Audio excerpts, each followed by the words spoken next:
Bisnis kosmetik ilegal menjadi lingkaran setan.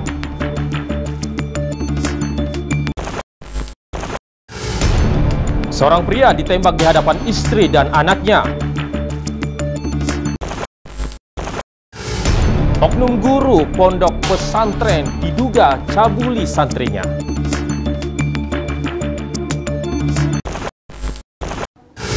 Assalamualaikum warahmatullahi wabarakatuh. Dan pemirsa, bagaimana kabar Anda? Semoga saja kabar Anda baik, Anda juga dalam kondisi yang sehat. Senang sekali saya Daeng Nacong kembali menjumpai Anda di Rahasia Informasi Kriminal dan Peristiwa. Sejumlah informasi akan kami hadirkan sesaat lagi.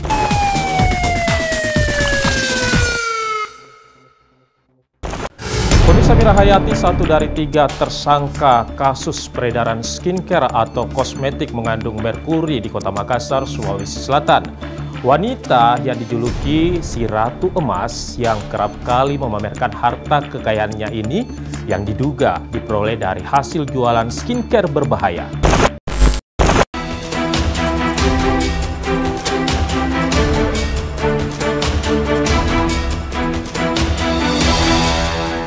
Tiga minggu sudah, sejak 13 November lalu, Kepolisian Polda Sulsel secara resmi menetapkan 3 tersangka pemilik kosmetik atau owner skincare asal Makassar sebagai tersangka.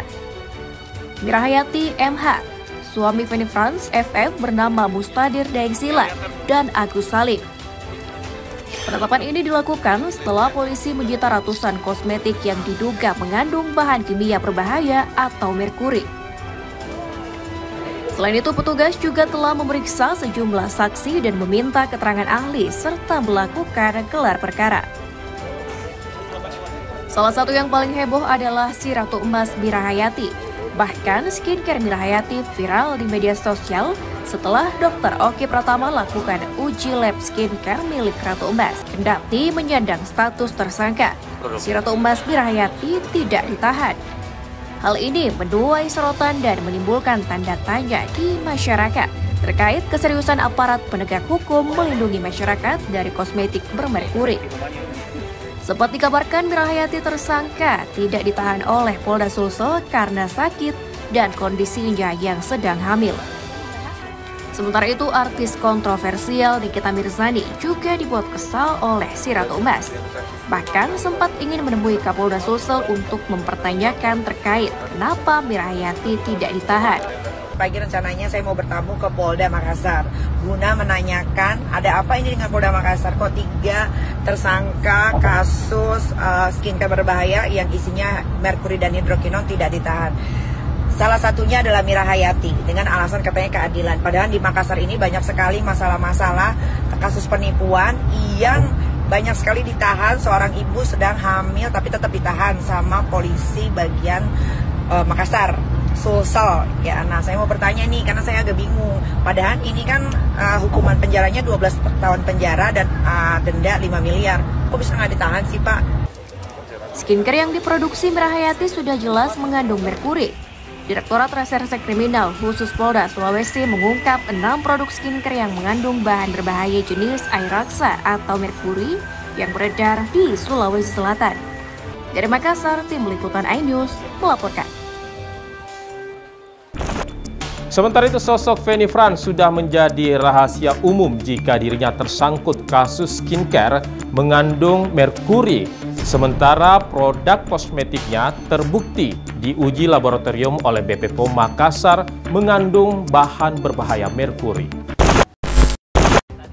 Tak hanya kepolisian, Dr. Oki Pratama dan Richard Lee dalam video yang viral di TikTok dengan tulisan Mercury Award juga mengungkap adanya kandungan merkuri di produk kosmetik FF. Kendati produk FF yang mengandung merkuri, namun sang owner lolos dari jeratan tersangka. Namun yang menjadi tersangka adalah suami Feni Frans FF bernama Mustadir Dengsila. Inilah menjadi pertanyaan masyarakat. Direktorat Reserse Kriminal khusus Polda Sulawesi Selatan mengungkap 6 produk skincare yang mengandung bahan berbahaya jenis air raksa atau merkuri yang beredar di Sulawesi Selatan. Ke-6 produk kosmetik tersebut masing-masing FF, RG, MH, MG, BG, dan NRL. Dalam akun TikToknya, Feni Frans membacakan pernyataan jika produknya sudah diambil polisi dan diuji lab. dan terdapat satu produk pabrikan yang telah diproduksi dan beredar diduga mengandung merkuri dan hanya meminta maaf, serta menyebut kesalahan pada pihak pabrik. Fanny Franz dikenal hobi berjoget di depan ribuan produknya. Namun bagaimana jika berjoget di atas penderitaan konsumen yang menjadi korban merkuri? Hanya Anda yang dapat menilainya. Dari Makassar, Tim Liputan iNews melaporkan. Pemirsa, sejak 13 November, Kepolisian Daerah Polda Sulawesi Selatan menetapkan 3 orang owner skincare diduga mengandung bahan kimia berbahaya seperti merkuri. Salah satunya AS alias Agus Salim, owner Ratu Glow yang juga seorang apoteker.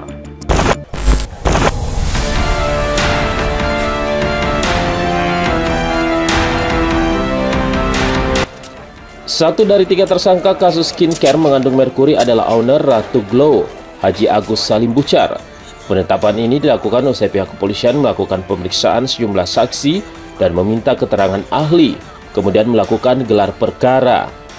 Salah satu produk yang disita dan diuji BP POM adalah My Body Slim Ratu Glow milik Haji Agus Salim Bucar. Kosmetik tersebut diduga mengandung bahan kimia berbahaya atau merkuri. Kendati produk Ratu Glow yang disita polisi mengandung merkuri, namun Agus Salim membantah hal tersebut dan viral di video akun TikTok. Pihak iNews sudah berusaha menghubungi pihak Direktorat Reserse Kriminal Khusus Polda Sulawesi Selatan, namun belum mendapat respon hingga saat ini. Yayasan Lembaga Konsumen Indonesia Sulawesi Selatan meminta agar aparat penegak hukum transparan dalam menindaklanjuti kasus ini, sebab fenomena skincare berbahaya ini telah melanggar Undang-Undang Perlindungan Konsumen. Pemilik skincare Anda mempunyai tanggung jawab, jadi Anda sudah mengambil banyak dari masyarakat dan ini harus dipertanggungjawabkan dan harus bertanggung jawab secara moral seperti itu. Dari Makassar, Tim Liputan iNews melaporkan. Pemirsa, seorang pria ditembak di hadapan istri dan anaknya. Informasinya sesaat lagi.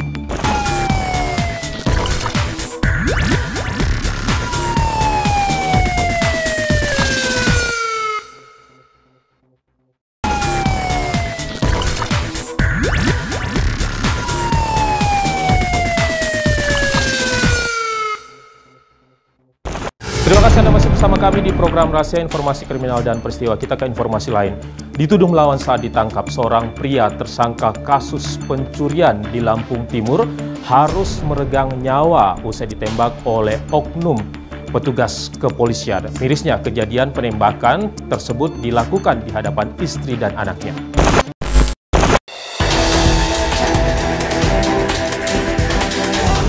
Sadia, istri Ramadan ini menjelaskan rentetan kejadian menimpa suaminya saat diamankan petugas kepolisian di kediamannya Desa Batu Bada, Kecamatan Marga Sekampung, Kabupaten Lampung Timur.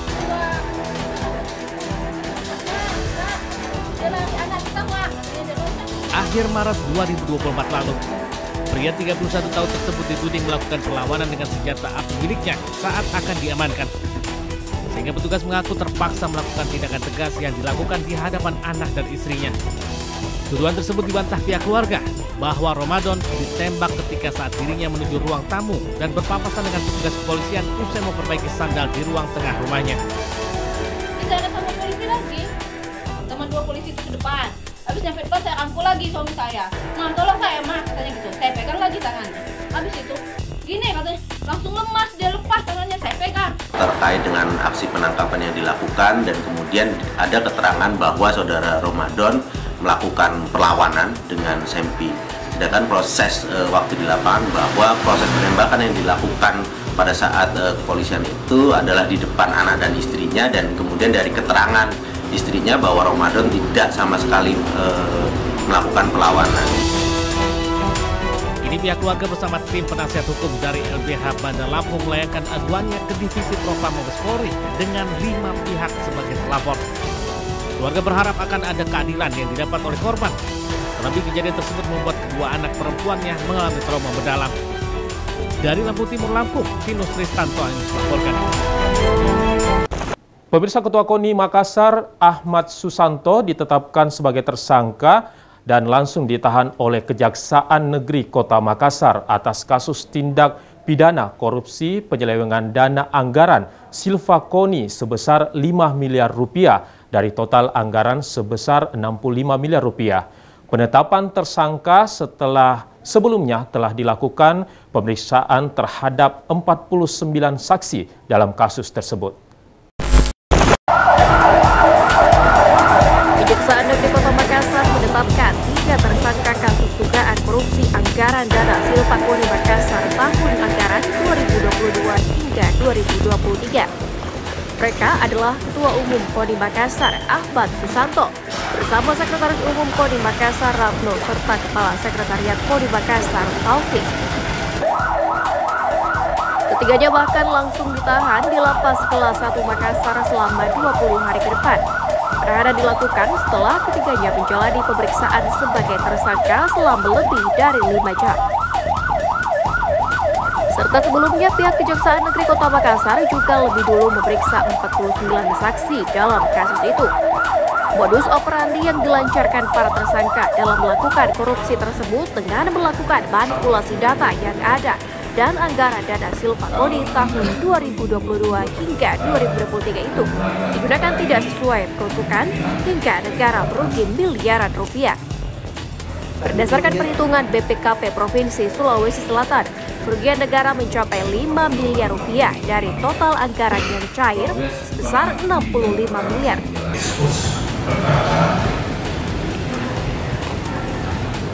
Atas nama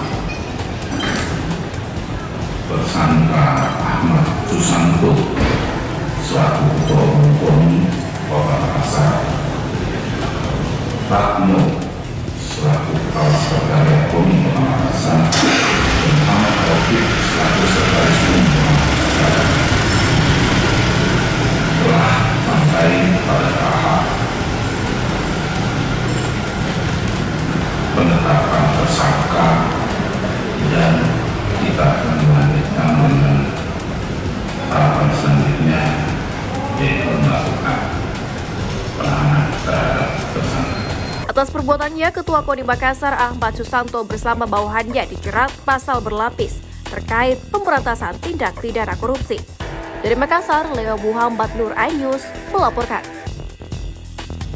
Pemirsa, diduga temukan ratusan ribu pemalsuan tanda tangan pemilih yang dilakukan oleh sekelompok penyelenggara pemungutan suara atau KPPS di pemilihan Gubernur Sulawesi Selatan pada tanggal 27 November lalu. Tim kuasa hukum pasangan calon gubernur nomor urut 1 Dia melaporkan kasus tersebut ke Polrestabes Makassar.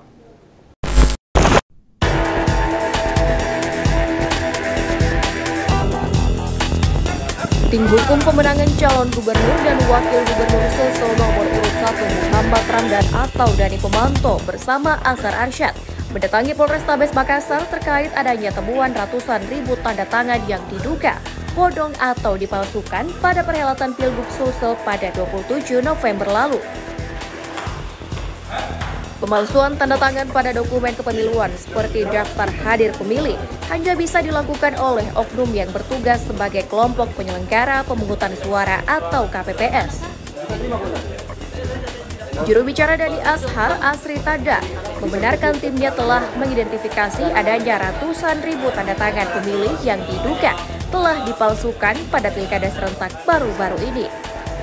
Hal itu terlihat pada salinan daftar hadir pemilih di setiap TPS yang kami miliki.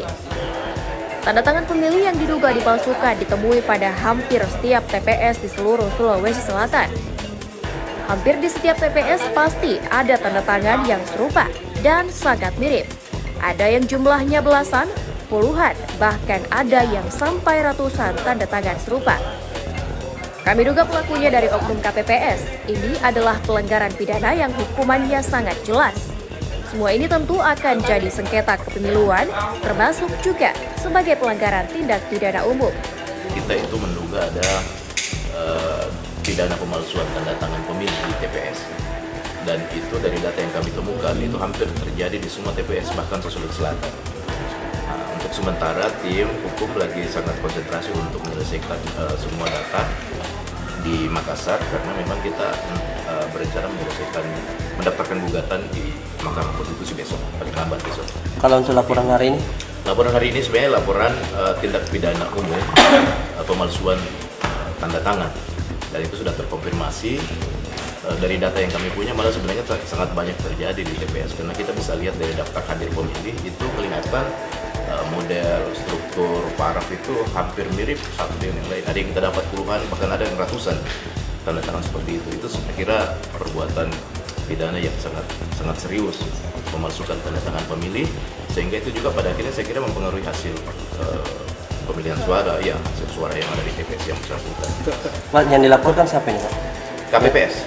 Jadi KPPS kan ada 7 orang termasuk ketua. Nanti APH yang melakukan proses lanjut, siapa yang dipanggil untuk konfirmasi dan sebagainya. Tim hukum sendiri punya saksi atas dugaan pemalsuan itu? Oh jelas, kita lagi bekerja sangat intens untuk mengumpulkan saksi yang sangat komplit, karena memang untuk berperkara juga termasuk untuk perselisihan hasil pemilu juga harus dengan saksi dan data.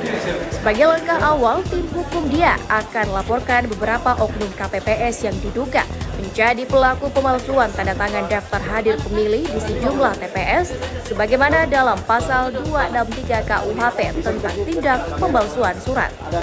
Sekarang kami berproses di dalam apakah hal ini akan ditindaklanjuti. Tapi yang jelas kami sudah sampaikan bahwa bukti-bukti yang kami dapatkan dan intinya pelaporan kami itu masalah tindak pidana umum, yaitu pemalsuan surat. Ya, jadi sebagaimana yang diamanahkan atau di dalam pasal 3 Kitab Undang-Undang Pidana, bahwa pemalsuan surat itu termasuk daripada itu yang diduga melakukan paraf ataupun tanda tangan. Padahal di dalam lembaran tanda tangan absen itu dikatakan situ tanda tangan bukan paraf. Tapi yang terjadi yang kami temukan di lapangan itu sesuai data yang ada itu rata-rata itu di paraf.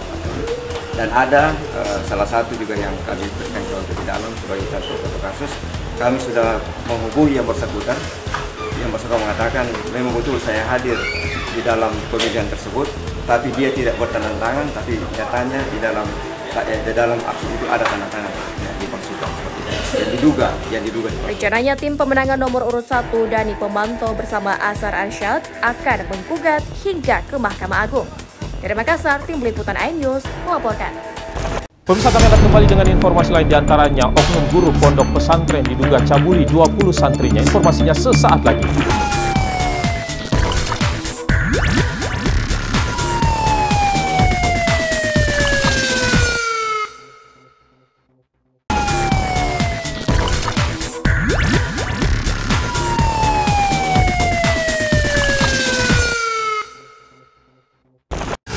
Terima kasih Anda masih bersama kami di program Rahasia Informasi Kriminal dan Peristiwa. Kita ke informasi kriminal lainnya. Setelah memeriksa sejumlah saksi, Satreskrim Polres Maros akhirnya menetapkan oknum guru pondok pesantren di Kabupaten Maros, Sulawesi Selatan sebagai tersangka dalam kasus dugaan pencabulan 20 santriwati anak didiknya. Ia sendiri ini selain ditetapkan sebagai tersangka, oknum guru juga secara resmi diberhentikan oleh pondok pesantren. Satreskrim Polres Maros akhirnya menahan dan menetapkan AH, seorang pria 40 tahun yang merupakan oknum guru pondok pesantren diduga mencabuli 20 santriwati anak didiknya sendiri di Kabupaten Maros sebagai tersangka. Penetapan ini berdasarkan hasil gelar perkara yang dilakukan oleh tim penyidik Unit Perlindungan Perempuan dan Anak Polres Maros, serta pemeriksaan sejumlah saksi sebagai alat bukti dalam kasus tersebut. Pelaku juga dijerat dengan pasal 82 tentang perlindungan anak yang dilakukan oleh tenaga pendidik pada siswanya dengan ancaman hukuman kurang lebih 15 tahun ditambah sepertiga dengan hukumannya. Selain menetap tersangka, oknum guru juga secara resmi telah diberhentikan oleh pihak pondok pesantren yang menyayangkan dengan kejadian tersebut, serta memperbaiki secara internal sistem pengawasan dan menjamin hal tersebut tidak terulang kembali. Jadi sejauh ini sudah 2, tapi kita akan cari lagi apabila nanti ditemukan lagi atau ada yang baru mau melapor sama kita, nanti kita akan periksa keterangannya. Yang 2 itu santri dan anak itu? Santri betul.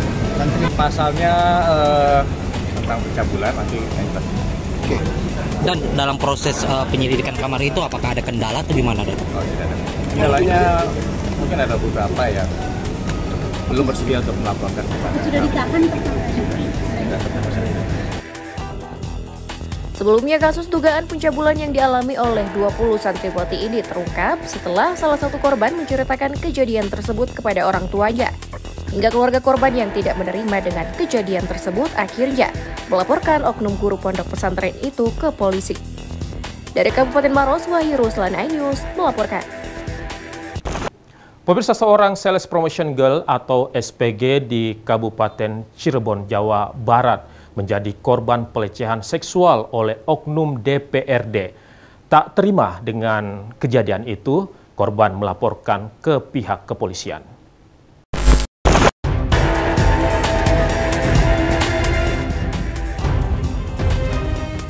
Sebelum melaporkan kasusnya, korban berinisial I terlebih dahulu memposting pengakuannya yang mengalami pelecehan seksual oleh seorang oknum DPRD Kabupaten Cirebon. Korban juga menyebarkan foto yang diduga pelaku berinisial MJ hingga postingan tersebut viral di media sosial. Didampingi kuasa hukumnya, korban kemudian melaporkan kasus yang dialaminya ke Polresta Cirebon pada Sabtu sore kemarin. Korban memberikan laporan dugaan kasus pelecehan yang dialaminya selama hampir 5 jam. Menurut kuasa hukum korban, kejadian tersebut terjadi pada Jumat siang lalu, di mana korban yang merupakan SPG mengalami pelecehan seksual di ruang salah satu fraksi di kantor DPRD Kabupaten Cirebon. Di mana klien kami itu diajak ke gedung terhormat, yaitu gedung perwakilan rakyat, di mana disitulah kejadian pelecehan itu terjadi, dan saksi-saksinya juga ada dari rekan kerja dari klien kami. Ya, mungkin nanti dari pengembangan apakah ada korban-korban lain atau tidaknya nanti pihak kepolisian lah yang melakukan penyidikan. Pihak pelapor berharap kepolisian dapat menindaklanjuti kasus ini. Dari Cirebon, Jawa Barat, To Iskandar, iNews melaporkan. Pemirsa, seorang remaja putri menjadi korban pengeroyokan oleh 3 remaja putri lainnya di sekitar stasiun rel kereta api di Kecamatan Marusu, Kabupaten Maros. Mirisnya, aksi pengeroyokan ini disaksikan oleh rekan lainnya yang turut menonton serta merekam kejadian tersebut hingga viral di media sosial. Keluarga korban yang tidak menerima melaporkan ke polisi.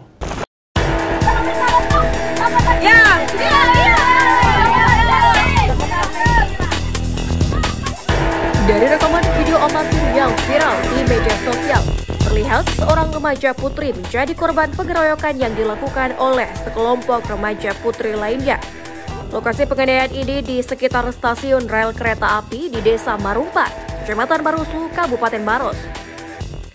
Korban dikeroyok oleh 3 remaja wanita lain yang merupakan rekan korban. Bahkan aksi perundungan ini dilakukan secara bergantian meski korban sempat melawan. Namun karena kalah jumlah sehingga korban dipukul, ditarik lalu dijambak hingga terjatuh. Mirisnya, aksi pengeroyokan ini disaksikan oleh rekan lainnya yang turut menonton serta merekam kejadian tersebut hingga viral di media sosial. Diduga motif perundungan tersebut dipicu akibat masalah sepele di antara mereka hingga berujung penganiayaan. Diketahui ketiga pelaku ini masing-masing berinisial SY, AY, dan RA. Mereka masih berstatus pelajar SMP, sementara korban berinisial MR, remaja putri berusia 14 tahun. Pasca kejadian ini, keluarga korban melapor ke polisi dan berharap kasus perundungan ini diproses oleh polisi. Baru bangun, tapi lehernya masih sakit, lutut, kepala juga karena ditarik, diinjak. Apakah ada luka-luka tuh gimana? Memar. Terus apa saja yang sudah dilakukan dari pihak keluarga ini? Melapor juga pihak yang wajib. Artinya sudah melapor ke Polres ya? Iya. Terus apa saja yang disampaikan di polisi di sana? Ditunggu panggilannya. Tapi kalau dari laporannya ibu sendiri, masukkan di sana laporan apa tuh? Ya. Laporan apa bu yang dikasih masuk di Polres? Pengeroyokan. Pengeroyokan. Pelapor ini melaporkan ada 3 orang. 2 orang itu tercatat teman sekolahnya, 1 orang lainnya di sekolah lain. Untuk sementara motifnya masih kami dalami. Untuk pelapor, kesaksian awal kejadian terjadi di areal rem kereta api di Dusun Marumpa, desa di daerah Kecamatan Marusu ya? Ya, Kecamatan Marusu. Okay. Ya. Kasusnya sudah masuk dilimpahkan ke unit PPA. Kalau untuk terlapornya sendiri sejauh ini apakah sudah ada yang diamankan atau mana? Untuk sementara belum ada, masih menunggu untuk pemeriksaan. Hingga saat ini polisi masih menyelidiki kasus tersebut dan akan memanggil 3 remaja putri yang terlibat dalam aksi penganiayaan terhadap remaja putri korban perundungan tersebut. Dari Kabupaten Maros, Wahyu Ruslan News melaporkan. Tadi sekaligus mengakhiri perjumpaan kita di program Rahasia Informasi Kriminal dan Peristiwa. Tetap jaga kondisi keamanan di sekitar Anda, keluarga Anda, dan juga lingkungan Anda. Saya Daeng Nacong, mewakili kerabat kerja yang bertugas pamit undur diri. Wassalamualaikum warahmatullahi wabarakatuh. Sampai jumpa dan salam kita pada salama.